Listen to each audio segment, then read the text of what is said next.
Recientemente se llevó a cabo la jornada por los 35 años del Código Civil cubano.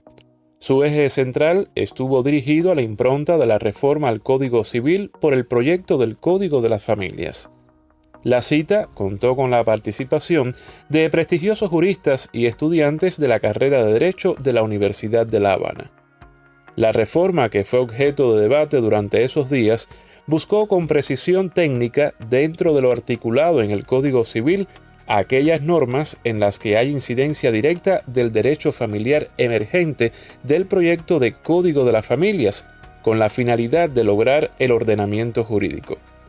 Sobre las generalidades del evento, conversamos con el doctor en Ciencias Jurídicas Leonardo Pérez Gallardo, presidente de la Sociedad Cubana de Derecho Civil y de Familia de la Unión Nacional de Juristas de Cuba y profesor titular de Derecho Civil y Derecho Notarial de la Facultad de Derecho de la Universidad de La Habana.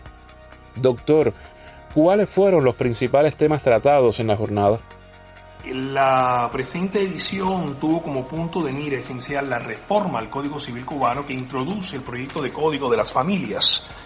Y a partir de ahí se estudiaron puntualmente los preceptos del Código que son reformados por las disposiciones finales del Código de las Familias. Y se presentaron 20 trabajos en los cuales se reflejaron los puntos cruciales en la parte general, que fue la más concurrida, relativa a la reforma al régimen jurídico de la capacidad jurídica y la adaptación del derecho interno a la Convención sobre los Derechos de las Personas con Discapacidad, e igualmente los aportes que se ofrecieron a el tema de los derechos reales, derecho a obligaciones y contratos, derecho a sucesiones y derecho internacional privado. Entre las principales temáticas abordadas se incluye todo lo atinente al régimen jurídico de la capacidad.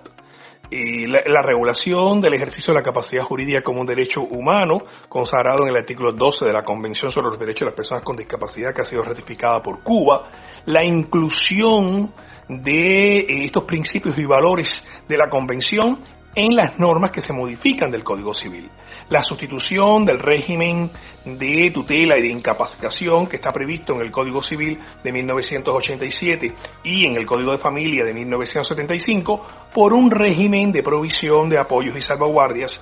así como ajustes razonables, cuyo primer paso lo ha dado el Código de Procesos ya en vigor, que establece un proceso especial a tal fin, suprimiendo todo lo relativo a la alusión a la tutela o a cualquier modelo sustitutivo de voluntad. Varias de las ponencias que se presentaron versaron sobre la filosofía que encarna este nuevo régimen jurídico en el que se potencia la autonomía, la autodeterminación de las personas en situación de discapacidad y que solo excepcionalmente, cuando esta situación de discapacidad lleva a que la persona no pueda tener un discernimiento de manera tal que pueda exteriorizar una voluntad concorde, una voluntad libre, entonces se utiliza la figura del apoyo intenso, de manera tal que puntualmente este apoyo intenso puede representar a la persona para concretos y precisos actos jurídicos.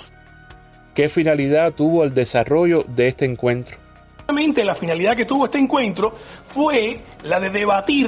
cuán importante o significativa constituyen estas reformas puntuales a modo de cirugía de mínimo acceso en materia del Código Civil, que permita o que constituya un paliativo de actualización del Código Civil hasta que proceda la reforma íntegra, como ha sucedido en materia de derecho familiar, en un futuro, se espera que sea en la próxima legislatura, del Código Civil cubano. Y tiene una gran trascendencia, no solo porque socializa la reforma entre los juristas, sino porque sienta pautas sobre cómo interpretar las normas jurídicas que se incluyen en el Código Civil tras la reforma del Código de las Familias.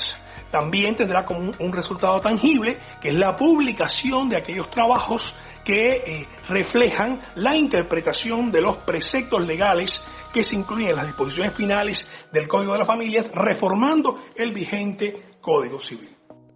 ¿Qué trascendencia tiene la realización de una jornada con estas características? Como toda jornada científica, siempre el aporte es positivo, es nutritivo, es de optimismo.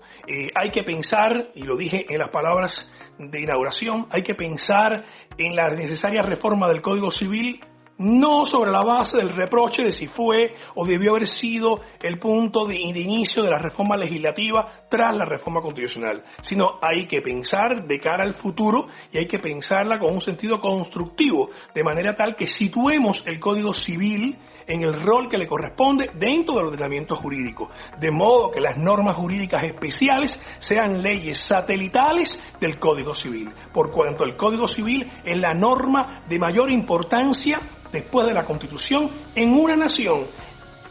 dado que el centro de atención del derecho civil es la regulación del estatus jurídico de la persona y del patrimonio de la persona. Y teniendo en cuenta que el centro mismo de atención del derecho es la persona, por eso es que el Código Civil es una norma vital, es una norma esencial, porque es una norma que enseña además a razonar el derecho. Es una norma que tiene un valor supletorio de todo el ordenamiento jurídico por las instituciones que reconoce y además por la prosapia histórica y la prosapia intelectual que ha rodeado a quienes se han dedicado al estudio de esta materia del derecho.